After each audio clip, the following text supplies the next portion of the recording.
राधे राधे। कैसे हैं आप सब। आज हम श्रीमद् भगवत गीता के 7वें अध्याय का महात्म्य श्रवण करेंगे। नारायण भगवान की जय। श्रीमद् भगवत गीता माता की जय। छठे अध्याय के महात्म्य को सुनकर श्री लक्ष्मी जी ने कहा, हे प्रभु, आप 7वें अध्याय के महात्म्य को विस्तार पूर्वक हमारे कल्याण के लिए कहो। श्री लक्ष्मी जी के विशेष आग्रह देकर विष्णु जी ने कहा, हे लक्ष्मी, 7वें अध्याय का महात्म्य कहता हूँ।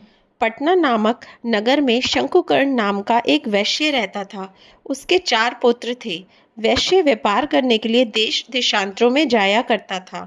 एक बार मार्ग में जाते हुए उसे काले गोपचीधारी सर्प ने डस लिया, सो वह परलोक सिधार गया। उसके साथी उसकी दशा देखकर दुखी हुए और उसका दाह संस्कार करके उसके संपूर्ण धन को लेकर घर लौट आए। शंकुकर्ण के पुत्रों को उसका सब धन देकर उसके मरने का समाचार कह उसकी गति करने को कहा। वैश्य के 4 पुत्र पिता की दुर्गति को सुनकर बहुत दुखी हुए और ब्राह्मणों को बुलाकर पूछा कि सर्प के काटने से जिसका मरण होता है उसे अच्छी गति कैसे मिल सकती है। ब्राह्मणों ने कहा कि जिसका मरण परदेश में हो या सर्प आदि जीवों के द्वारा हो, उसको गति नारायण जी बलि से मिलती है। उसके पुत्रों ने शास्त्र की विधि से नारायण बलि को किया। अनेक प्रकार का दान देके ब्राह्मण, साधु तथा जाति भाइयों को विधि पूर्वक भोजन दिया। शेष धन जो बचा 4 भाइयों ने बांट लिया, परंतु पिता के मरने की चिंता और शोक से वे रात दिन व्याकुल रहने लगे। एक दिन शंकुकर्ण के साथी व्यापारियों से एक पुत्र ने पूछा कि जिस स्थान पर हमारे पिता को सर्प ने काटा है, वह स्थान मुझे बताओ, मैं उस सर्प को मारकर अपने पिता का बदला लूंगा। व्यापारियों ने उस वैश्य पुत्र को अपने साथ ले जाकर वह स्थान दिखा दिया। शंकुकर्ण का पुत्र वहां सर्प के रहने का स्थान ढूंढने लगा। समीप में एक बांबी को देख कुदाली से खोदने लगा। तब उसमें से एक बड़ा विषधर सर्प निकला और पूछा, तू कौन है, मेरा स्थान क्यों खोदता है। तब उस वैश्य पुत्र ने कहा, मैं शंकुकर्ण का पुत्र हूँ। जिस सर्प ने मेरे पिता को काटा था उसे मैं मारूंगा।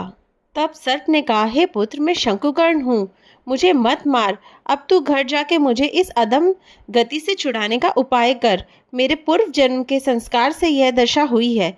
पुत्र ने अपने पिता के वचन सुनकर कहा, पिताजी, जो उपाय कहो सो मैं तुम्हारी गति के लिए करूं।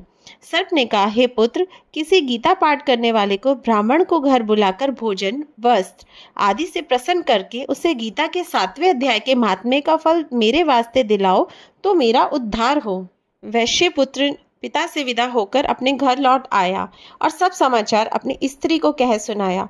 वैश्य पुत्र की स्त्री ने कहा, जिस प्रकार गति हो वही उपाय करो। वैश्य पुत्र ने नगर भर में गीता पाठ करने वाले ब्राह्मणों को बुलाकर गीता के 7वें अध्याय का पाठ करा के ब्राह्मणों को भोजन दक्षिणा देकर आशीर्वाद दिया और 7वें अध्याय के महात्म्य का फल लेकर पिता को दिया।